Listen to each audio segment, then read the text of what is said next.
Welcome to the Old Souls and Seekers podcast, brought to you by Satori Prime. If you're anything like us, you've been around and around the personal development and mindset block quite a few times. You've read the books, watched the videos, attended the seminars, and even worked with a coach or two, and yet you still find yourself searching for more.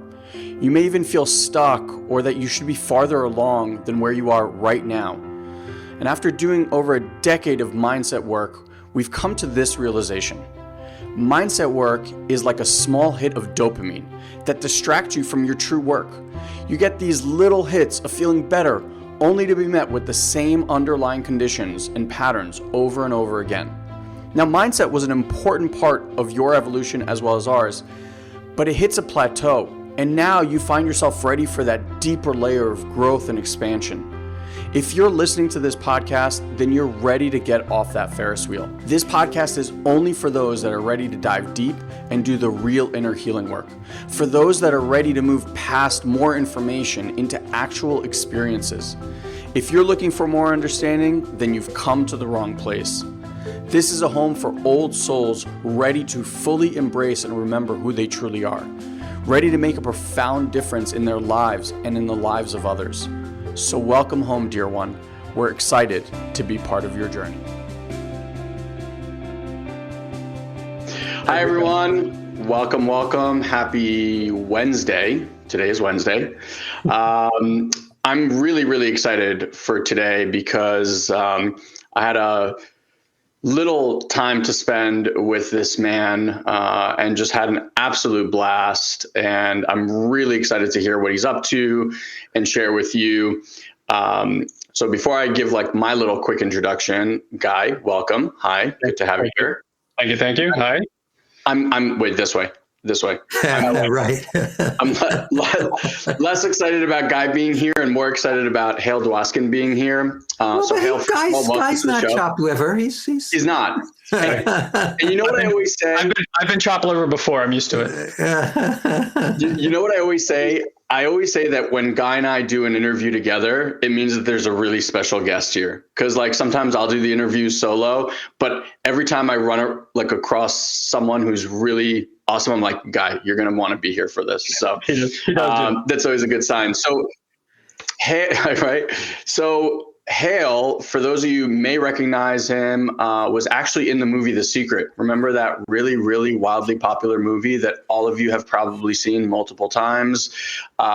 Came out in the 90s and was the big thing. So Hale was in that. He's also in the new version of the book with Rhonda. But we're going to talk about all sorts of amazing things. He has a Sedona Method, emotional release. We're going to talk about his journey. But first, I just want to welcome you, Hale, to the show. And thank you for being here. Oh, it's great to be here. Thanks for having me. So why don't you give a little bit of your introduction, the way that you like to say, before we kind of jump into the meat and potatoes of this thing here. My intro. Well, yeah, you've been around for quite some time.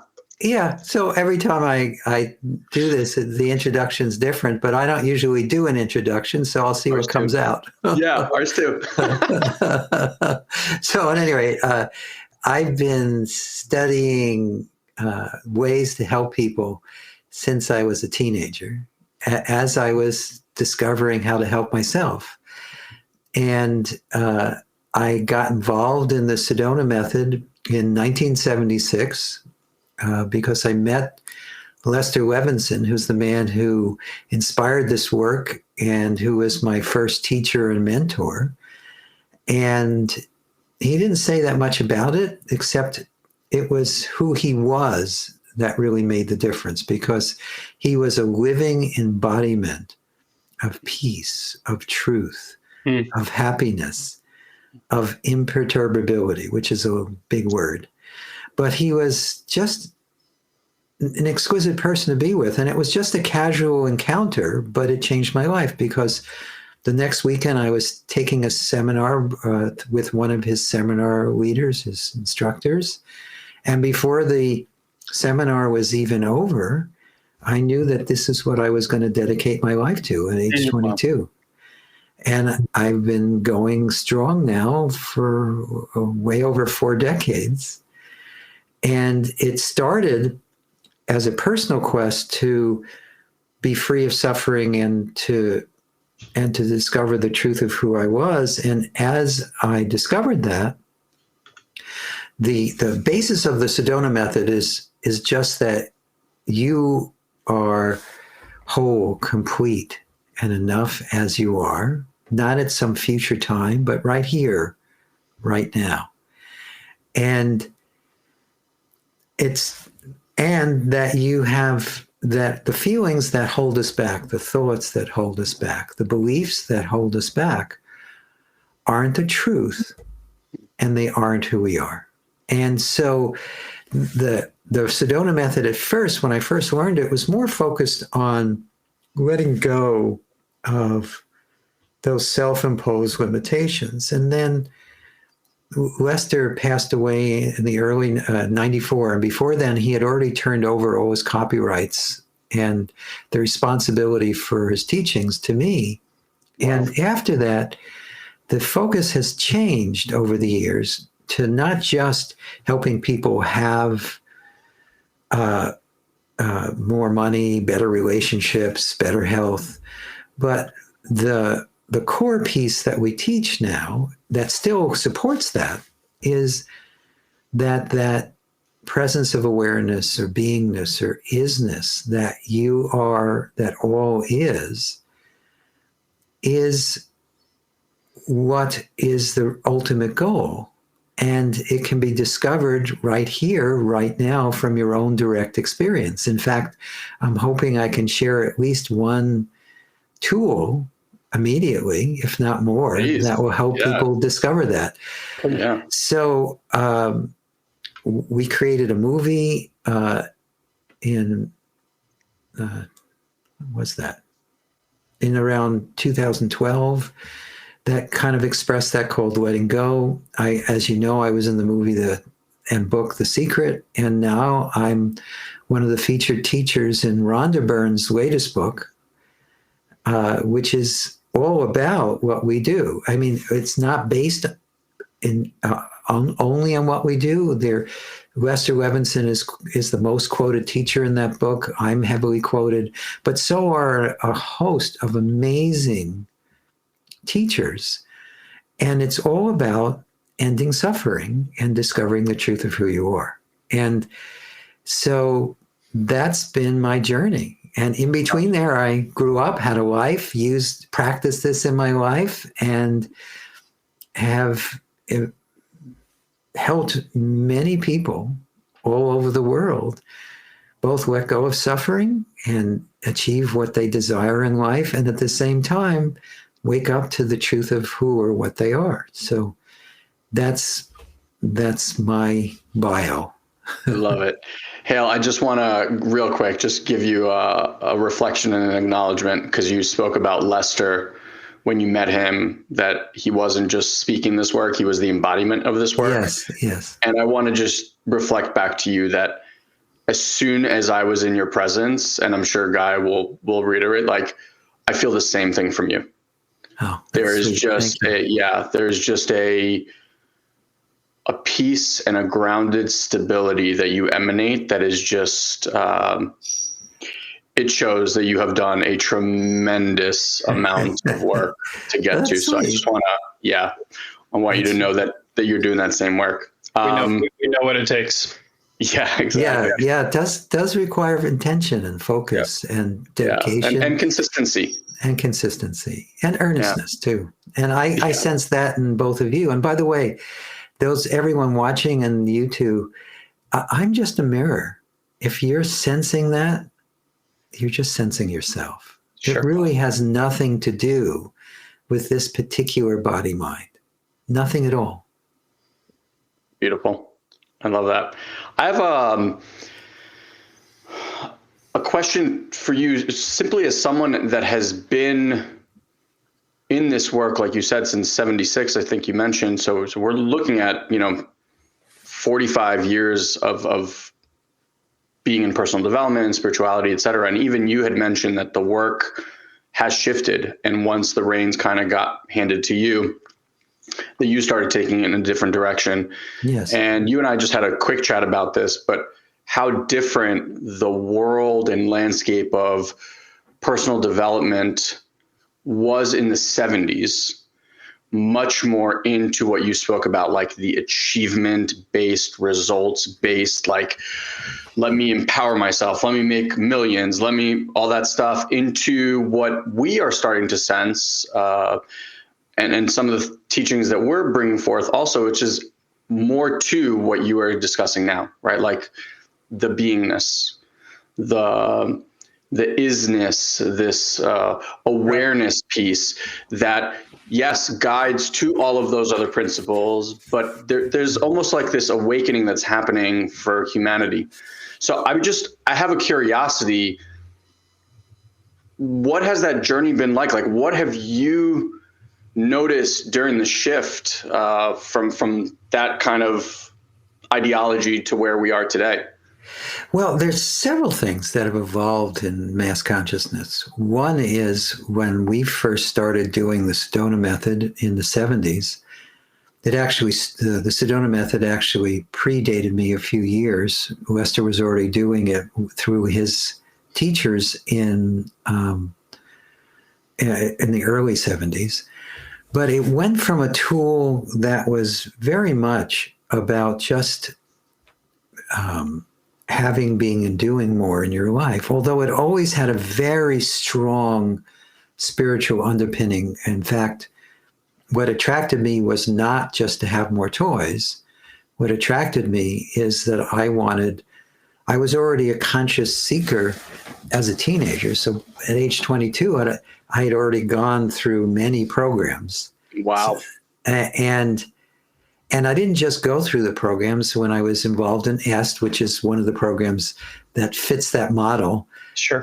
I took the training, but then I was a guest seminar leader. I was an assistant training supervisor. I was about to become a graduate seminar leader, and I was on the trainer track to become an S trainer. And when I met Lester and I discovered what that was all about, that whole direction just dissolved. Wow. And so did my interest in all these other things that were not to me as important as discovering the truth of who you were or who you are. And but at that time, when we talked about letting go, most tools were not talking about that. Most people were talking about empowerment and discovering it, whatever it is, and all these other things. But it wasn't really about just simply letting go of what we aren't. And so the Sedona Method was early to the table on that. We have thousands of people who have copied us since then. And that part of what we do has never wavered. And what I've seen happen in the world is, so letting go has become, everybody talks about it. But what's also happened, and this is more recent, started gaining a lot of traction. I mean, it's been here timelessly. There have been great sages for eons. I can name a few, like Ramana Maharshi or Nisargadatta Maharaj, or there's so many, Yogananda. So these great teachers have been coming into mass experience for a very long time. But in the 90s, what happened is, and accelerated in this century, is that non-dual experience started becoming less esoteric and less available to a small group of people, and more happening to and interested in by more and more people. Yep. And there are now thousands of non-dual teachers in the world. And I won't, maybe they aren't all as cooked as Ramana Maharshi or Nisargadatta, but they're still pointing in that same direction. And it's getting into mass consciousness in a very profound way. That's why I think Rhonda was just part of that wave. After she put out the movie The Secret, she spent 14 years continuing to study what actually we discussed. And again, I don't take credit for pointing her in this direction. She was already interested in this direction when she interviewed me for the movie The Secret. There's a reason I have such a small role in the movie. I have 36 seconds or something. It's ridiculously small because we had an hour and a half interview, and we mostly talked about letting go and non-duality, because that's what her and the producer were more interested in. At the very end, they realized they were running out of time, and they wanted to make sure I said something in the movie. So we came up with something I could say that would be used in the movie. And they actually ended up basing a whole section of the movie around it, because the quote was, be for what you wanted to see in the world as opposed to against it. And then they made a whole segment of the movie around that. But Rhonda's search for this continued, and she met many amazing teachers. And she continued to study the Sedona Method and Lester's teachings, which are intertwined. And then she decided that this book that she just released, which is about that awareness that we all are, and just recognizing that truth of who we are, she decided that was the book she was wanting to release next. And that book is already in over 50 languages. Wow. And it's spreading the world. And again, it's just part of this wave of that direction of where everything's going. And again, both of you are part of that too, because your work is going in that direction as well. Yes, it does feel like we're in that period of time where it's like the yogis that were stuck at the top of the mountain in the cave are starting to come down. We definitely are noticing a large proliferation of just an awakening that we've never experienced before. Also a accelerated rate at which people are uptaking this type of experience. More than ever before. Things I used to see would take 5-10 years perhaps to grasp now seem like they take months. And there's no real cause for any of that. It just seems to be kind of opening and flourishing on its own, as if predicated by time itself. So it's I find this to be the most interesting time. I'm like, lose, win, or draw, whether we are on the precipice of the most fantastic awakening in human history, which I do believe we're at the precipice of, or this is the end. I think this is the best front row seats any human being can have is right now. That's a big divergence. I know what I believe inside. I also know what's trying to be propagated, through media to most people. So it's interesting. I would love for you to define in your own words non-dual for the listening public, because for most people, they're going to conceptualize that, not understanding that gets to be directly experienced, and that the word is a pointer, but is not what it is. So I'd love your own words. Sure, I'd like to do it in two ways. I'll talk about it very briefly, but I'd like to just take people into a direct experience of what I'm talking about, rather than just talk about it. So non-duality just means that you and I and all that is experienced and all that is beyond experience is the same thing, is the presence of awareness or beingness that you are, that I am, that all are, and all that appears is.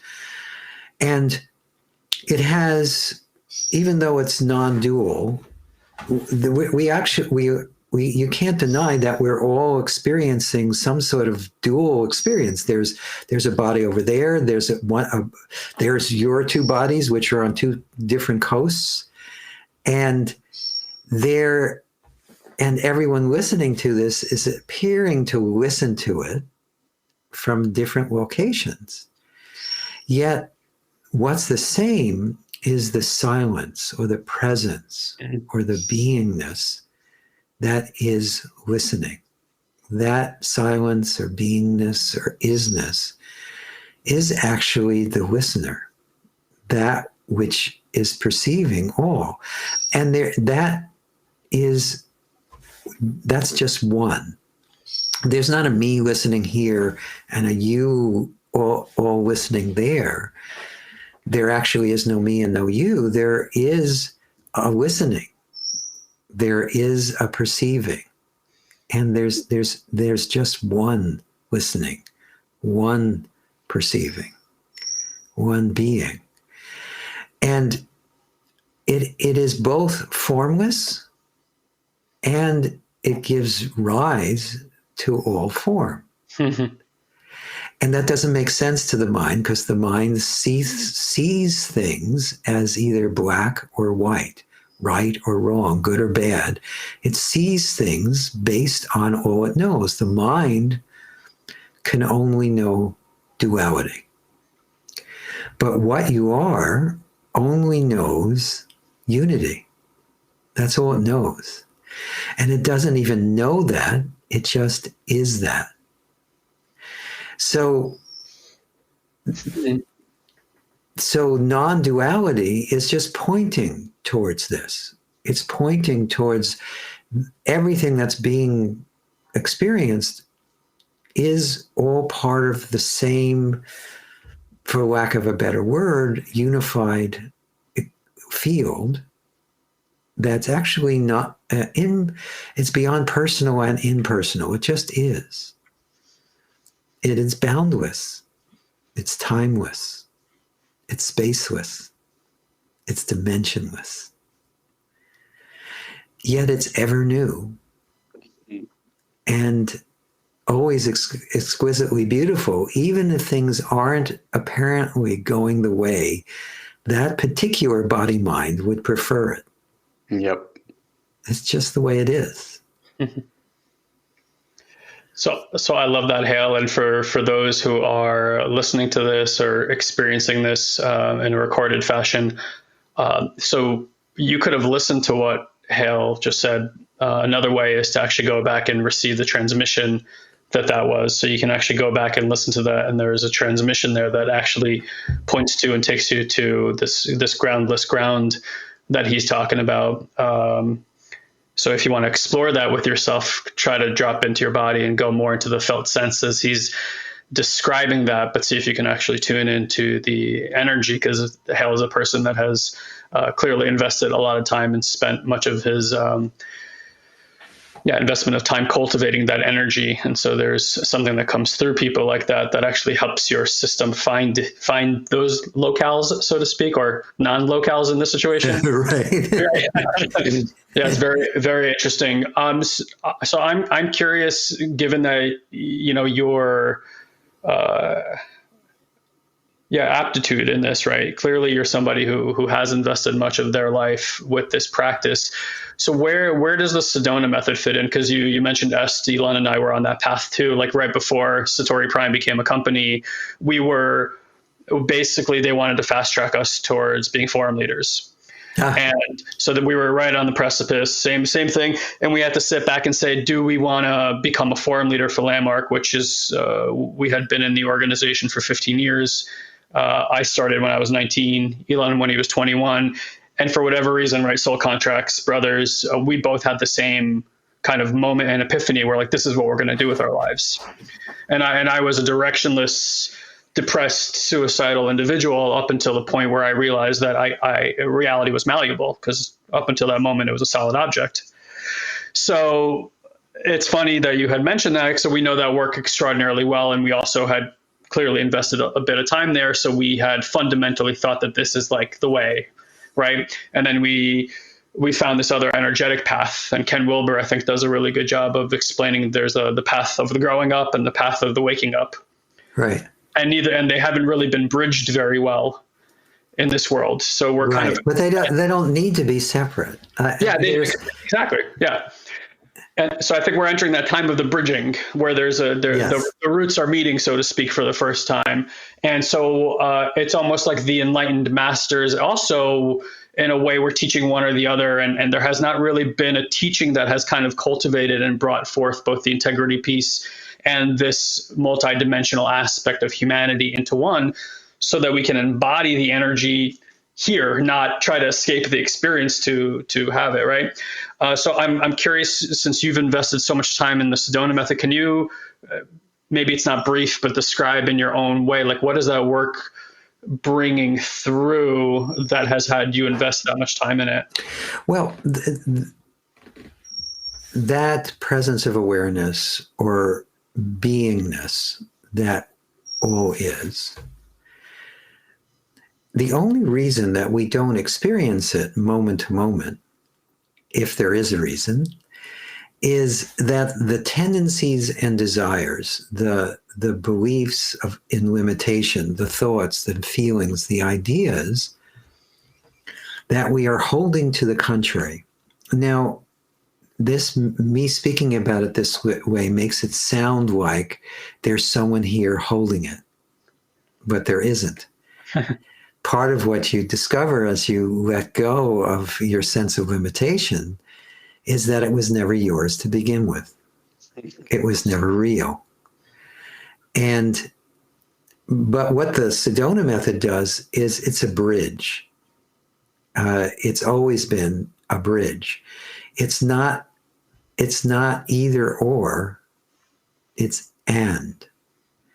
So if someone comes to us and they just are feeling depressed and they'd like to not feel depressed, we teach them a set of simple tools that helps them let go of the depression. Now, as they let go of the depression, very quickly, they start to discover there's a lot more to life than not being depressed. Yeah. And at first, that may manifest as more engagement in life, having more, being more, doing more.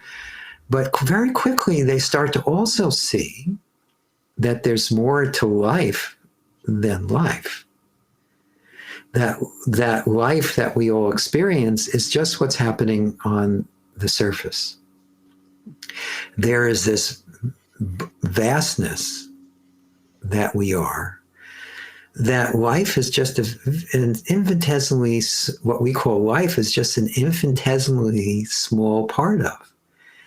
And so we also help people as they make the journey into that as being their living experience. And then lastly, we help people to integrate that perspective back into life, because it's not about escaping life. It's not about denying life.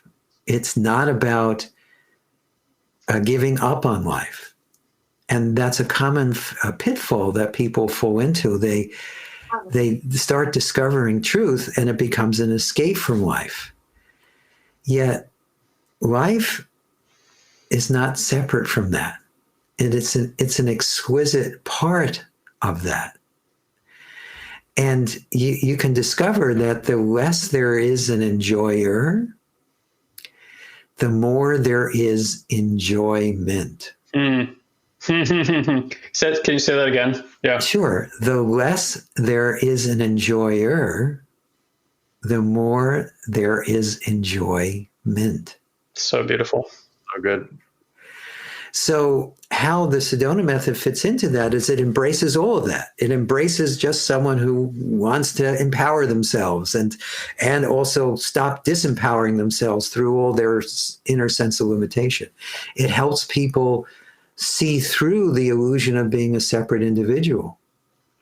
And it helps people, again, integrate that back into life. So it is unique in that way. There are other teachers that do that, but they're not common. Most teachers either focus on just the empowerment end. Well, actually, there are three things I talked about. So there are some teachers that focus on the empowerment end. There are some teachers that focus on the discovering the truth of who you are, and that they stop there. And then there's some teachers that focus on discovering the truth of who you are, and then also how to reintegrate it into life. But what we do is we talk about all three. Mm. And we assist with all three. It's beautiful. When you're this work I have found, it calls to certain people. This is, I think when you're at certain stages of your life, certain work like what we were discussing before, which is much more in the personal development, kind of like empowerment type, achievement based work really calls to you. And then, the reason we came up with Old Souls and Seekers is because we started to realize that a different brand of souls were starting to come in to do this level of deep, what we started to call like deep energetic healing work, this aspect of emotional release and letting go and inviting these new energies and tapping in. In your experience, as you're taking people through this work, what have you found as like, is the Sedona Method driven through, I know you're big on experiences, right? So is it done through meditations? Is it again, I think we've talked enough about it that we should start getting into practical examples. Let's do it. But it's really just a tool for inquiring and discovering through a series of just questions you ask yourself, what is really true in this moment and what is really necessary in this moment. And one of the things you discover is that suffering is unnecessary. And truth, even on a relative level, most of what we believe is true is really hearsay, is really based on memory, is based on belief. And truth is that which it never changes. It's changeless. So you actually can't know the truth, you can only be it. Mm. And so as you start to embody the truth, that radically transforms the way that particular body-mind experiences life. But it's not us doing that.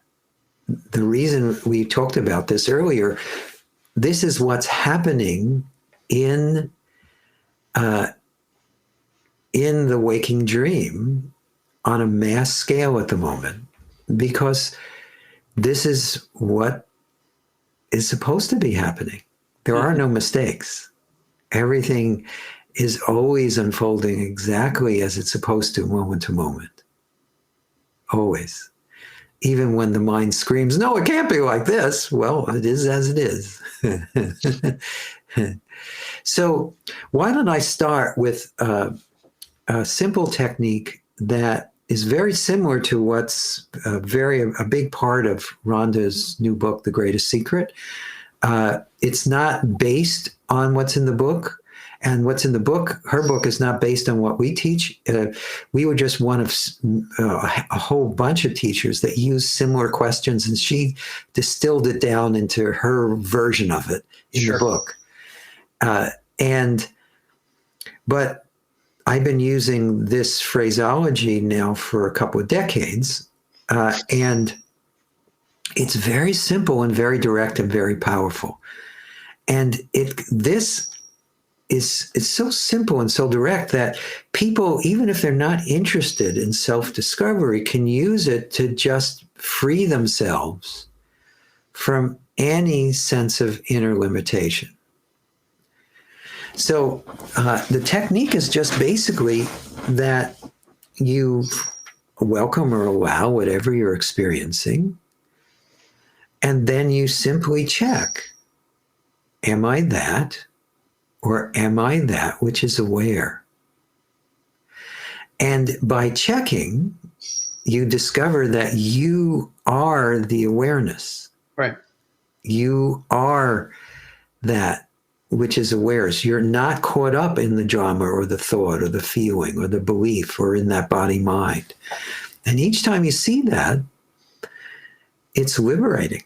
And it leaves a residue in the body mind that's profoundly nurturing, relaxing, opening, enlightening.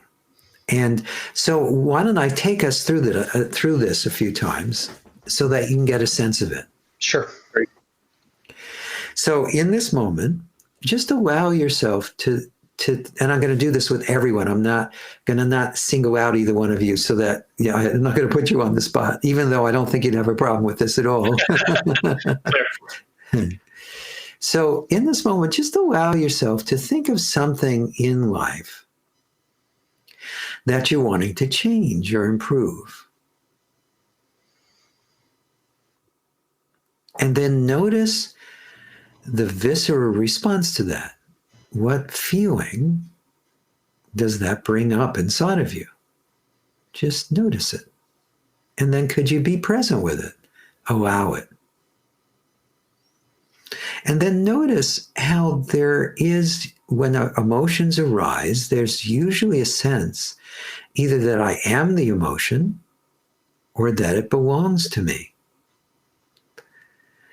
So focus on the emotion and that sense that you are it,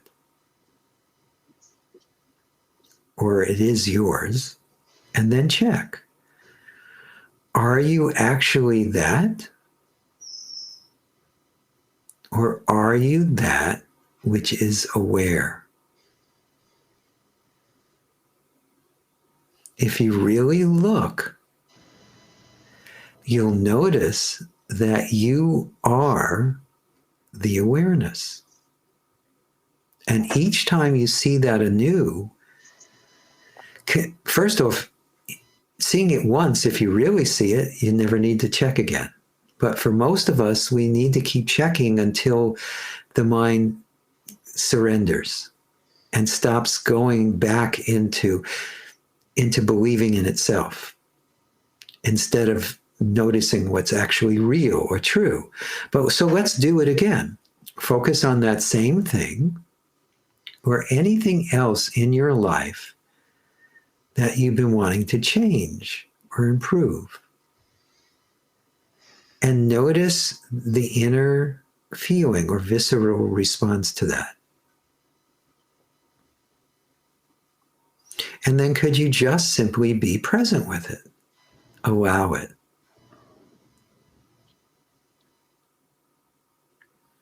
And then just check, are you actually that?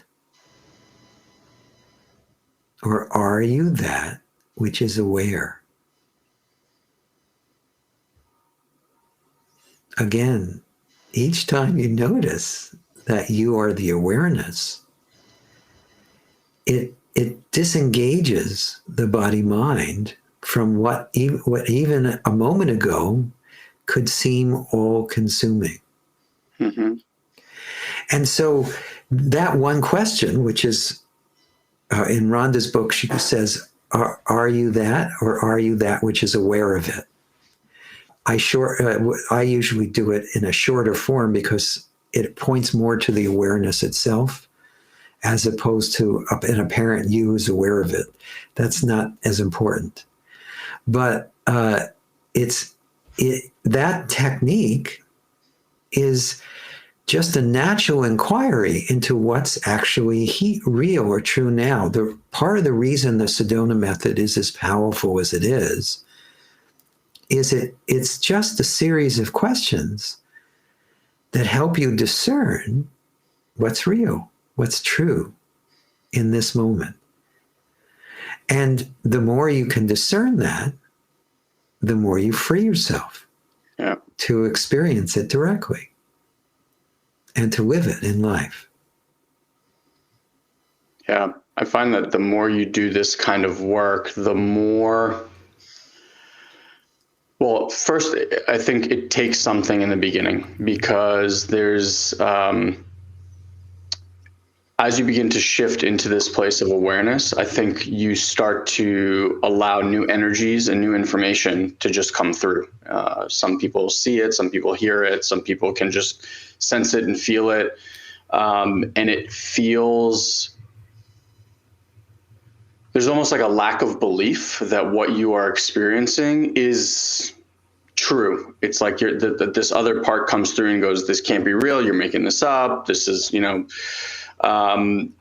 I think through consistency, you really start to trust the simplicity of the process, because the mind really wants to make this like, it can't be that simple.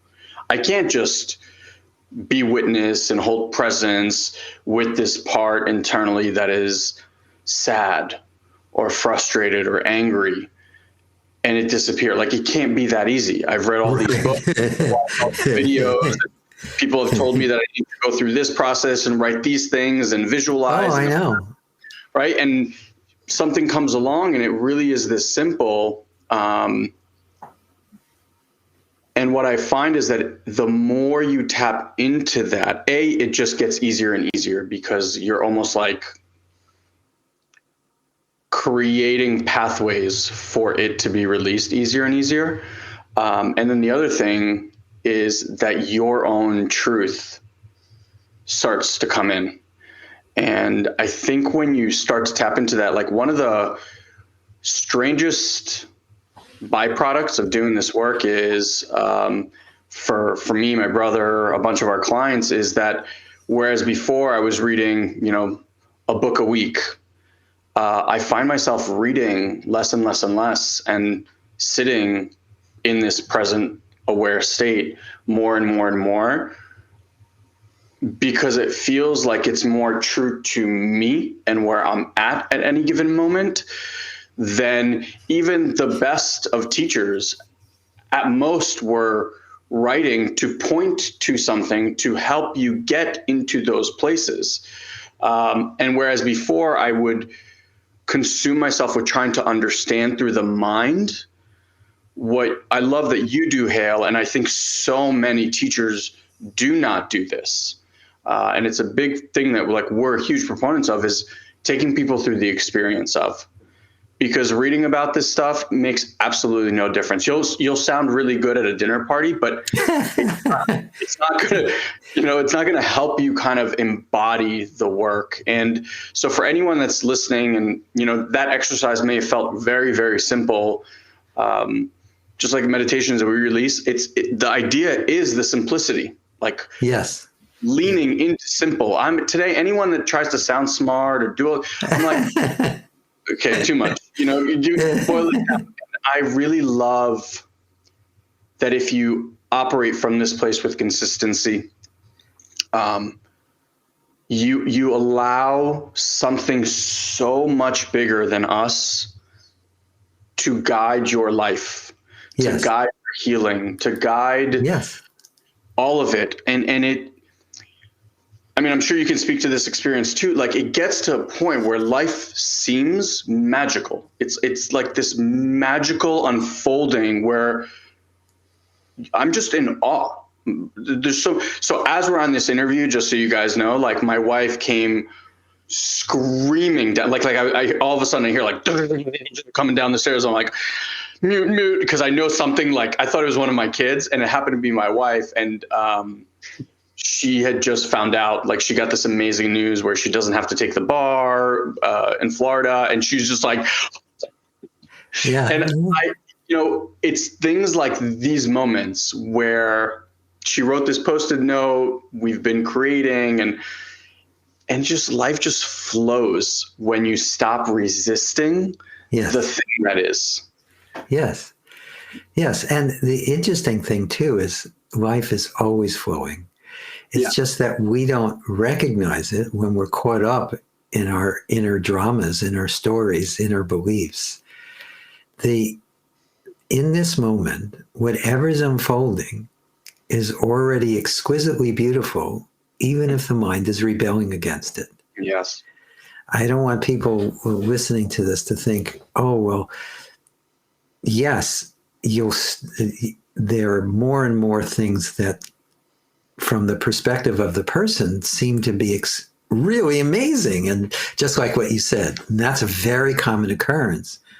But what's even more amazing is that even ordinary experience, before I got on the phone, well, we're not on the phone, before we got on whatever this platform is, you've branded it, looks like somebody else's platform.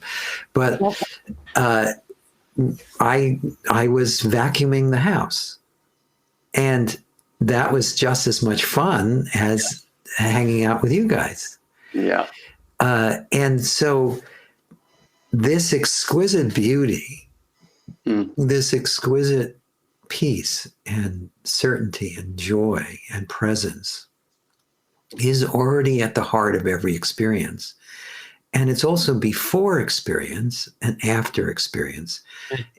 The experiencing is where we touch this, what we call life. But we are that which gives life to life. And that is that is already completely not in need of anything to change. Yeah. Externally. Yeah. In fact, it doesn't even see a difference between internal and external. Right. Just all the same.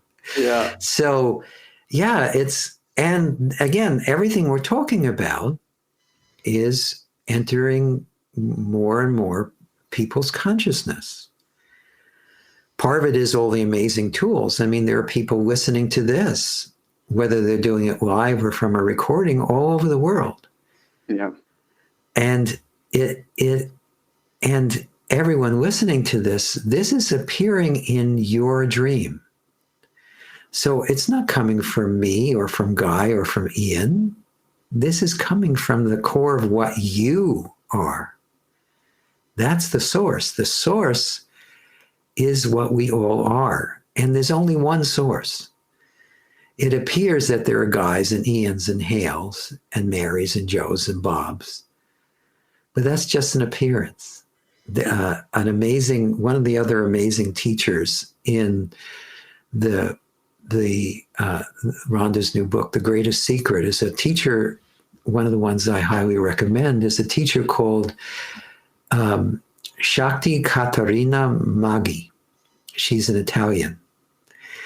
And I was listening to one of her talks this morning, and she used this amazing analogy, which I'm sure you've heard similar ones before, but there is only one light, and then it gets refracted by the mind into this appearance of multiplicity. And it's still only one light, but just like a prism, when the sunlight passes through it, projects all over the room of life, apparent different individuals, it's still just that one light. Yes. And that is what you are, and I am, and all is. And it's that way even when someone is completely unaware of it, when they're just living life completely based on the surface. They're not even trying to do self-improvement. They're just trying to get through the day. Survival. Mm-hmm. Yes. Hale, can I take this a little bit more into just the real, like not the real world, the world as it is happening right now? Obviously, Sure. 2020 was a pretty disruptive time for many, many, and I'm just curious from where you sit, watching what the collective is going through, from death with the virus to government upheavals to all this stuff that's occurring. For people that are really struggling to get to that place of acceptance of what is, that this is in fact the flow of life, and that this person who maybe they despise, they can't see them as that reflection of light, right? They see them as this dark devil energy. Right. No. And that's happening. There's a lot of projecting going on. Yes. A lot of projecting going on. So in my experience, this whole time period is just an invitation to wake up from the dream that we're usually living. Yeah. Most of us are living a dream. Well, actually, in my experience, this is all just a waking dream, but most of us are living a dream within the dream. We're experiencing our perception of what's real as though that is the one reality. And most of us live in very confined little boxes. So as you allow yourself to see through these boxes, you then deal with the situation at hand from a very different place, from a place of love and a place of compassion and a place of understanding for yourself and everyone else going through this. And it happens naturally. You don't have to effort to be good or to support others. You just find yourself naturally moving in that direction. And there is a way to start discovering that. And let me just point it out. So let's go back to that technique that we did before. And let's do that once. And then I'll show you another step you can take from there that will help when there is apparent conflict around you. Sure. So again, focus just on whatever you're experiencing in this moment. Especially any point where you think that is you. Your body, your mind, your world, the current situation, or it's happening to you. And then check, are you that? Or are you that which is aware? Now, just in seeing that, the awareness becomes more self-obvious to itself. Now, in this moment, check, is that awareness limited to a location? If you don't focus on the body, if you just focus on that awareness that you are, can you actually find a boundary? Yes, the body, of course, has boundaries. But does you, as awareness, have a boundary?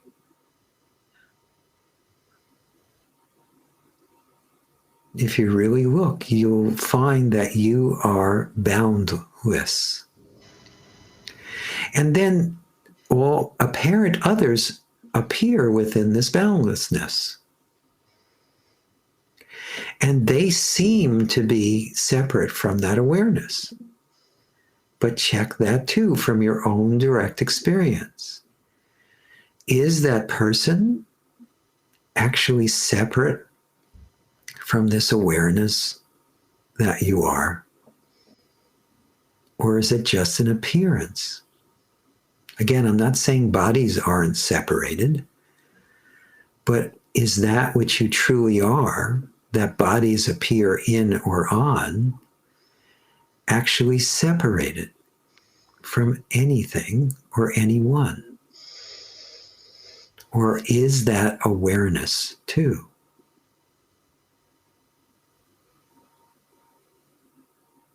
If you really look, you'll see from your own direct experience that even these situations that for most of us have been at best an inconvenience, but worse, an enormous disruption that have caused pain and suffering. But is even that separate from the awareness that you are, if you really look? If you look from or as that awareness that you are, you'll notice that there is no separation. And in noticing that, it's harder to resist. It's harder to reject. It's harder to judge, because it all is contained within that which you are. And that makes it easier to deal with what is. You still do whatever's appropriate to deal with life situations, but you do it from a much more expanded point of view. Mm-hmm.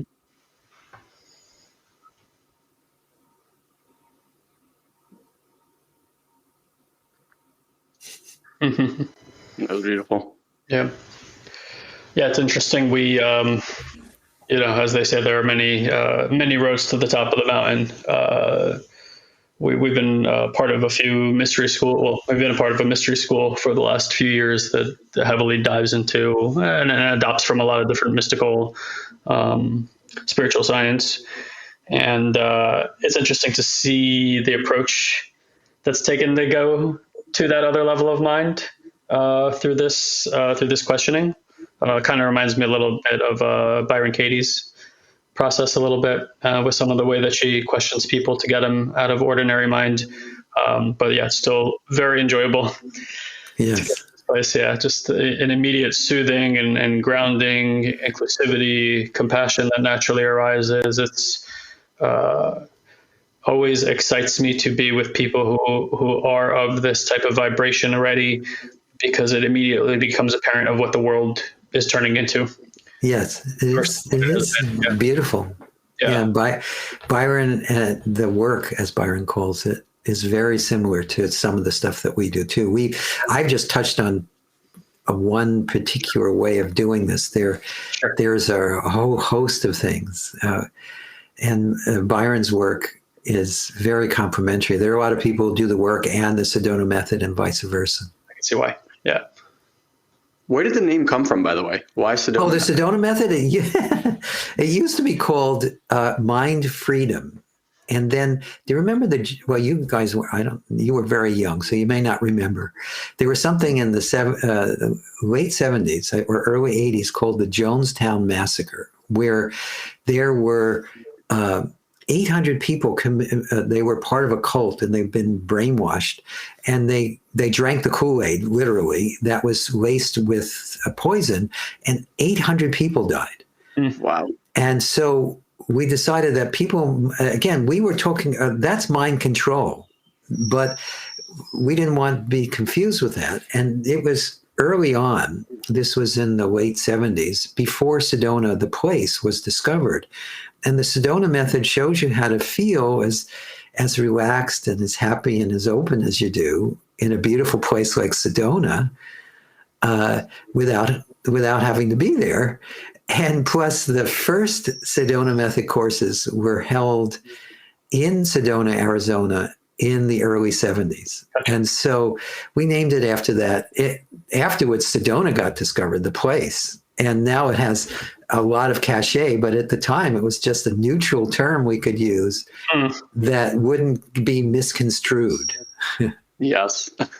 So interesting. Well, I know we're coming here to the end of the interview, and I know people are going to want to find out more about you and the Sedona Method. I know, bro, you had created that. So Hale has been generous enough to give all the listeners here a gift. Guy's going to throw the link up right now.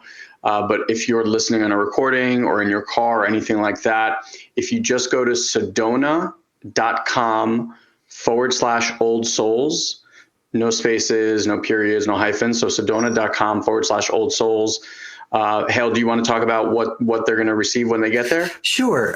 It's actually a page that links to a bunch of our free resources. We have the Sedona Method YouTube page, which I do, and Lester and I have quotes on it every day. There are free our YouTube page. Did I say YouTube just now? I can't remember. So that actually has over 200 free videos of this different aspects of this process. In our Facebook page, we do quotes. And then we have all sorts of other free resources. We're even making the movie, their 108-minute movie. I mean, the hour and 8-minute movie that we did is available for free as well. So there's all sorts of free things. And it also shares some information about our programs. And again, I just want to leave everybody with this. Just remember that feelings are just feelings. They're not facts. And they're not you, and you can let them go. And also, just be open at least to the possibility that you are already that which you've been seeking in every activity you've ever done. You are already the wholeness, the completeness, the beauty, the happiness, the love, the joy that often seems like it comes from outside of yourself. But it actually is your basic nature. And if you just stay open to that as a possibility and start exploring that for yourself and keep letting go of what you're not, you can discover this and have it become your living experience every moment. Beautiful. Into that. So beautiful. Bro, any last words? No, Hale, I was going to say, such a pleasure. I appreciate you and all the work, everything you're bringing through. I'm sure the countless people whose lives you've impacted and changed, and it's admirable. We're grateful to be on the path with you as a fellow brother, humanitarian, and all the rest of it. So thank you so much for being here. We really appreciate you. Yeah, and thank you for both of you, Ian and Guy, for doing what you do and for sharing what you're sharing. We're all working on this together in our own unique ways. And thank you all, everyone who's been listening live, and all of you who will listen to this recording, because this is all happening because of where we all meet inside. And that beingness or awareness is actually taking care of all of it. So we're all in this together. Absolutely. Amen. Thank you guys for being here. For those that participated, thank you for those that are listening. If you have any questions, comments, you want to ask us anything or Hale anything, please don't hesitate to reach out. I hope you're having an amazing day. Enjoy the rest of your week. Thank you, dear one, for choosing to share a bit of your day with us. We value you greatly. And as a way to give back and help you to deepen these practices, we want to invite you to join our incredible community on Facebook. You can do so easily by going to joinoldsouls.com and ask for an invite. This is our private community where old souls and seekers are able to grow and share their journey with others. We hold exclusive weekly live streams, we answer your personal questions, and offer valuable insights that we won't be able to share here on the podcast. So again, just head to joinoldsouls.com and grab your invite today. And as always, if you enjoy this podcast, please head to iTunes and leave us a review. It's the only way other people can find this show. So if it's making a difference in your life, please share the love. Until we meet again, have an amazing week, dear one.